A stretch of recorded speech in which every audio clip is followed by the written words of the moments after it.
Anyway, so what I want to talk about today is really some ways that you can simplify your grocery shopping.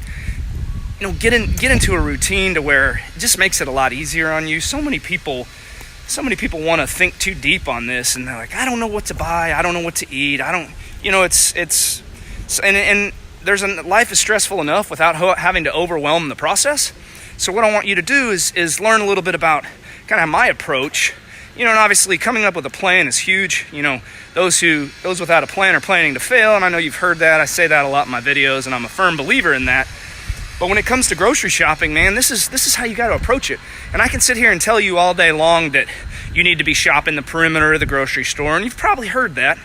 One of my recent connections mentioned, and I would give his name a shout out, but he mentioned that he was thinking about writing a book called The Healthy You, and I love the idea of that. I mean, it's an awesome idea.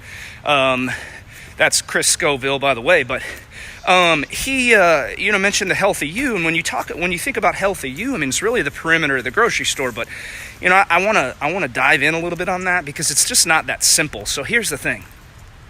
If you're somebody who's struggling to eat and you don't know what to eat and you don't have time to cook, I mean, that's a question that I get a lot. Single people or people who have maybe one of the parents works a different shift. The people out there who have odd hours.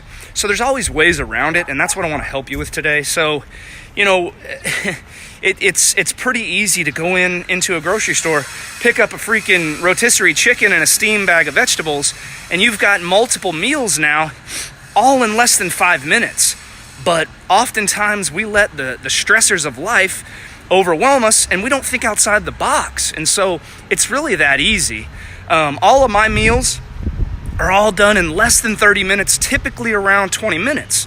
And we eat a lot of the same things. And I know I've told you guys this in prior videos, but I encourage all of my clients to find 3 to 4 or maybe even 5 meals that they can use every week as a go-to meal.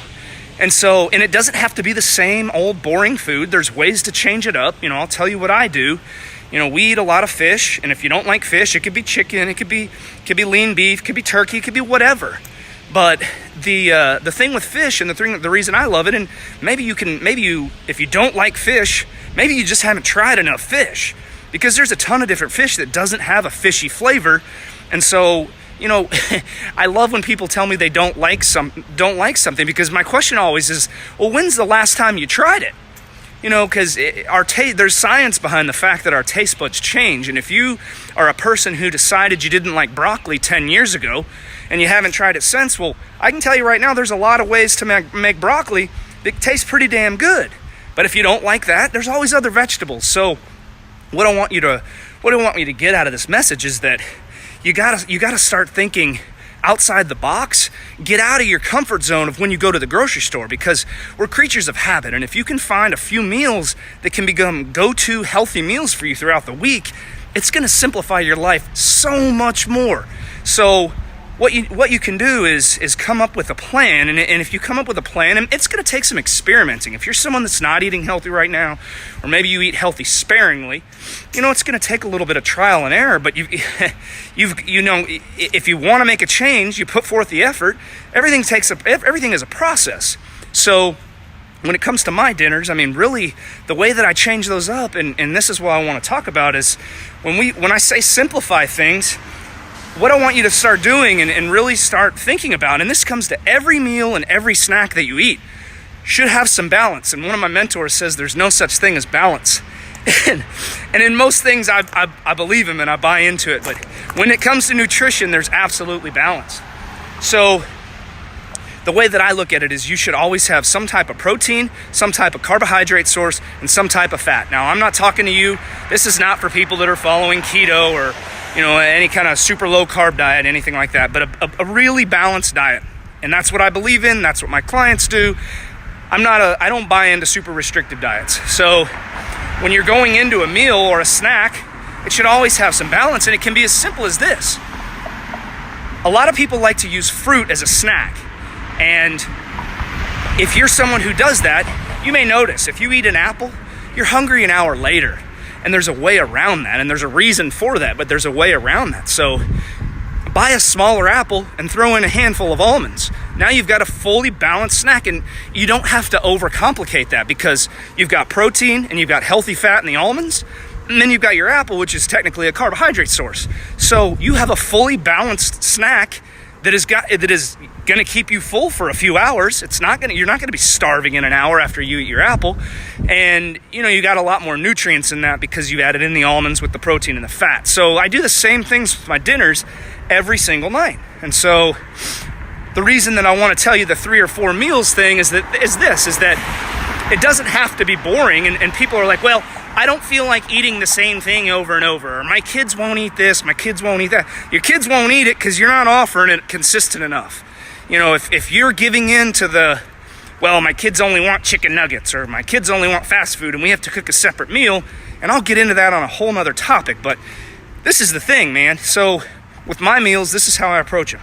If we're having fish, it could be salmon, could be steelhead trout, could be cod, could be whatever. They all have different nutrients. So I go in, I pick a protein source, I pick a vegetable, and I pick a carbohydrate source, starch source. And so for me, it could be salmon, it could be asparagus, it could be quinoa, could be salmon, could be black rice, could be sweet potato, whatever your carbohydrate source needs to be, and then and then your vegetables. So you always have balance. The fish has the fat. That's what I'm referring to. So you have to start thinking outside the box and simplify your life, because again, there's enough in life that stresses us out without having to think too much into your nutrition. And if you're always complicating the nutrition piece, you're always going to struggle. And so my meals are so simple and all cooked in less than 30 minutes. It's a 20-minute process usually. Salmon and most fish cooks in 20 minutes. The quinoa's done in 15 minutes. The vegetable I put in with the salmon, it's done in 20 minutes. And so, but I'm always cycling things out. So if it's a night where I'm going to have salmon, well, maybe we don't feel like broccoli, so we have asparagus. Or maybe we don't feel like those two things, so we have cauliflower. Maybe I don't feel like quinoa one night. Maybe I want to have black rice, or maybe I want to have sweet potato, or some, wild rice, whatever it may be. But there's always options. And then you can also get into marinades and spices and things with the protein that always keeps it interesting. And so just because you're eating the same meal doesn't mean you have to have, or the same source of protein, doesn't mean you have to have the same starch or carbohydrate source or the same vegetable. And there's always the seasonings and marinades to change things up. So what I want you to get out of this is just, when you go into the grocery store, have a plan. That's step number 1, because if you don't have a plan, you're gonna find yourself on the aisles buying a bunch of nonsense that's not gonna do shit for your body. So yes, shopping the perimeter of the grocery store is key, but in saying that, start coming up with a plan so that when you go in there, you already know what you're gonna have for the week. Most people, I'm not most people, but most people go to the grocery store once a week. If you're that person, and you're there for 20 or 30 minutes, that's 20 or 30 minutes of your life that you can either set yourself up for success for the week, or set yourself up for taking a few steps back. And I'm not going to call it failure, because I'm sure you put some kind of healthy stuff in your cart, but you can definitely sabotage your plan in 20 minutes for the week because you didn't have a plan. And so that's what I really want you to get out of the message is, have a plan when you go in the grocery store. Start coming up with some meals that you can put into your routine on a consistent basis. And when you get to that point, the grocery store becomes so much easier, and you're going to cut your time in half. You're only going to be there for 15 minutes because you already know what the hell you're going to buy. So I know this sounds very elementary, but man, so many people don't do it. And if you would just get in the habit of doing that on a more consistent basis, I'm telling you right now, you're going to feel better. You're going to have a lot more energy. You're gonna have an easier time managing your weight, and the sky's the limit for you after that, man. Good nutrition goes a long freaking way.